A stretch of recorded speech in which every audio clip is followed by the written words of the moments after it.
파리팀에서 열린 초기 경기에 이어 이강인의 데뷔골에 대한 감탄은 여전하다. 그곳을 벗어나 다른 팀의 상황을 살펴보면 이강인이 소속된 파리와 동일한 조인 뉴캐슬이 독일의 도르트문트에 패하였다는 것을 볼 수 있다. 챔피언스리그 조별리그 두 번째 경기에서 뉴캐슬은 홈에서 파리를 4대1로 꺾었지만 이번에는 도르트문트에 1대0으로 패하였다. 시즌 시작에서 연속 3패를 겪은 뒤 5연승 중이던 뉴캐슬은 결과적으로 기로에 섰다. 이번 일요일에는 맨체스터 시티를 꺾는데 성공한 황희찬이 소속팀의 원정 경기에 참석한다. 황희찬이 좋은 모습을 이어간다면 이는 손흥민에게 큰 장점이 될 것이다. 다른 경쟁팀의 결과를 살펴보면 지난 25일 수요일 챔피언스리그 경기에서 맨체스터 유나이티드는 홈에서 코펜하겐을 1대0으로 꺾었고 아스날은 세비야를 상대로 원정에서 2대1로 이겼다. 그리고 오늘 아침에는 뉴캐슬이 패하는 와중에 맨체스터 시티도 스위스 원정에서 3대1로 승리를 가져왔다. 네 번째 조별 경기에서 갈라타사라이에 3대2로 패한 후 맨체스터 유나이티드는 연속 3승을 거두었는데 이는 주목할 만한 측면이다. 그들은 순위표에서 8위를 차지하며 10월에 골을 내주지 않고 승리를 가져왔다. 그러나 그들의 다음 상대는 맨체스터 시티다. 맨체스터 유나이티드가 맨체스터 시티 앞에서 무승부를 거두면 그것은 토트넘에게 매우 유리한 상황이 될 것이다. 9라운드까지 토트넘은 순위표의 1위를 굳건히 지켜왔다. 토트넘이 어떻게 1위를 유지할 수 있었는가? 라는 의미 있는 제목의 기사가 게재되었다. 포스텔코글루 감독은 다음 시즌에 대한 질문을 받는 것에 익숙해졌다. 이번 주가 아니라 토트넘이 우승할 가능성이 있을까? 그들은 현재의 경기력을 유지할 수 있을까? 앞으로 7개월 동안 자원이 더 풍부한 팀들과 마주할 수 있을까? 토트넘의 젊은 감독은 이러한 질문들에 지속적으로 인내심과 품위를 가지고 대응했지만 그의 마음속에서는 분명 많은 생각이 흘러나올 것이다. 그는 다가오는 봄에 특별한 성과를 이룰 가능성을 배제하고 싶지 않지만 동시에 그가 지금 시도하고 있는 것에 비해 너무 높은 기대를 만들고 싶지 않다. 이 기사는 최근 포스텔코글루 감독에게 전 세계 신문에서 제기된 질문들을 언급하며 시작된다. 프리미어 리그에는 총 38라운드가 있지만 이미 많은 매체에서 토트넘의 우승 가능성에 대해 묻고 있다. 포스텔코글루 감독은 먼저 팀의 문화를 바꾸고 싶어한다. 그러나 토트넘의 변화는 빠르게 일어났고 현재 엔지 감독의 지도 아래 첫 9경기에서 믿기 힘든 성과를 얻고 있다. 기쁘게 느끼는 한편 포스텔코글루 감독은 한 문제에 직면하고 있다. 그는 팀에게 우승할 수 없다고 말해야 할까? 이것은 분명 감독에게 어려운 문제일 것이다.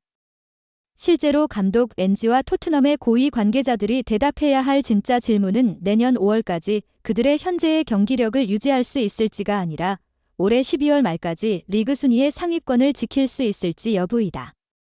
다가오는 겨울 이적 시장을 앞두고 감독 엔지는 회장 레비에게 우리의 성과를 보셨죠. 이것을 유지하기 위해 어떻게 해야 하나요? 라고 물을 수 있을까? 토트넘이 승리할 때마다 감독 엔지의 겨울 이적 시장 참여에 대한 권력은 점점 강화될 것이다. BBC는 현재 이것이 겨울에 가장 중요한 것이라고 주장한다. 이유는 1월 겨울 이적 시장에서 감독 엔지가 큰 영향을 발휘하기 위해서는 토트넘이 리그 순위에서 상위권에 있어야 한다는 것이다. 모든 사람이 알다시피 회장 레비는 아주 절약적이며 필요할 때만 지출을 한다. 토트넘이 1위를 유지하거나 몇 점 차이로 뒤따르고 있다면 1월에 큰 투자를 할 수도 있다. 그리고 더 중요한 것은 케인을 판매한 결과로 얻은 돈은 아직 사용되지 않았다. 언론 역시 이에 대해 언급했다. 케인의 이탈은 토트넘에게 강화가 필요한 포지션에 유연하게 대응할 수 있는 힘을 줄 것이다. 공격수건, 중앙수비수건, 토트넘의 라인업에는 분명 깊이가 부족하다. 토트넘이 풀럼과의 경기를 마쳤을 때 그들은 4번째와 5번째 미드필더를 가지고 있었다. 1월에 적합한 선수들을 영입한다면 토트넘은 진정한 챔피언 후보가 될 수 있다. 우리는 다른 사람들이 내년 5월과 챔피언 타이틀에 대해 걱정하게 두고 지금은 최근의 경기력을 유지하는 것에만 집중하자. 전문가들은 팀 깊이의 약점만 해결된다면 토트넘은 분명히 타이틀에 도전할 수 있다고 주장한다. 그것이 토트넘에게 아픈 점이긴 하지만 최근의 소식은 희망을 준다. 벤탄쿠르의 복귀가 가까워지고 있다. 토트넘의 최근 연습 동영상에서 우리는 벤탄쿠르가 멀리서 골을 넣는 것을 볼 수 있다. 벤탄쿠르는 야외에서 훈련을 받고 회복에 집중하고 있다. 이 새로운 동영상에서 그는 일본 선수들과 같은 공간에서 플레이한다. 영상은 손흥민과 팀원들이 나란히 자전거를 타는 실내 훈련 장면으로 시작된다. 이제 의심의 여지는 전혀 없다. 팀 내부의 가시적인 연결은 이제 무척이나 강하며 선수들은 서로 간에 반가워하는 친근한 모습을 보여주고 있다. 이 사실은 유연성 훈련을 시작할 때부터 벤탄쿠르가 참여를 시작했을 때까지 밝고 명확하게 드러났다. 그는 자신의 다리 상태가 문제가 없음을 확인하기 위해 솔선수범해서 적극적으로 참여했다. 그 후 야외 훈련하기 시작하자 벤탄쿠르는 팀 동료들과 더불어 뛰면서 고개를 끄덕이는 모습을 보였다. 그런 그를 다시 활발하게 움직이는 모습을 볼 수 있어서 기쁨의 눈물을 흘릴 정도였다. 이 같은 멋진 장면들은 이 비디오의 하이라이트를 장식했는데 그 중에서도 마지막 부분이 가장 기억에 남는다. 18선 바깥쪽에서 공을 받아서 슛을 하는 듯한 장면에서 브라이언 길이 예술적인 슛을 선보였다. 그는 결정적인 순간에 왼쪽 골대에 공을 2번 넣어 더욱이 인상적이었다. 오른쪽 골대에도 골을 때려 넣어 이로써 골키퍼 바이수마에게 걱정을 줬다. 그는 뛰어난 실력을 보이며 골키퍼가 안타깝게 보이더니 더는 경기에 참여하고 싶지 않은 듯한 표정을 짓고 있었다. 다음으로 주목할 선수는 에머슨이다. 에머슨도 예상치 못한 화려한 슈팅 능력을 보여준다. 아무도 그를 방해하지 않을 때 모든 사람들이 공통적으로 그의 능력을 놀라워하는 모습은 프리미어리그 연고지에서 볼 수 있는 가장 큰 장면 중 하나다. 다음으로 주목할 선수는 디어로. 그는 본능적으로 경기를 주도하며 움직인다. 마지막으로 주목할 선수는 바로 벤탄쿠르다.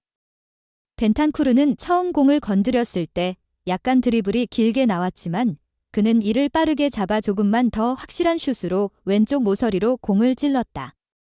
그리고 그는 오른발로 공을 완벽하게 컨트롤하고 골대 오른쪽 모서리로 슛을 넣어 뛰어난 기술을 보여주었다. 동료 선수들이 이 놀라운 슛을 보며 환호와 박수를 보내는 눈요기에 대한 관람객들의 환호성이 쏟아져 나왔다. 이 같은 멋진 장면들을 보면서 순간적으로 사라가 어쩐지 떠오르지만 벤탄쿠르, 비소우마, 메디슨이 돌아오는 그날을 기다리며 떨리고 있을 수밖에 없다. 벤탄쿠르가 11월에 돌아올 준비가 되어 있음을 알고 그가 손흥민에게 뛰어난 패스로 회복의 표시를 볼 기회가 있기를 바란다. 여러분, 손흥민과의 경기가 이제 막 2날밖에 가까워졌습니다. 왜 이렇게 두근거리는지 알 수 있을까요? 여기서 마무리하겠습니다. 감사합니다.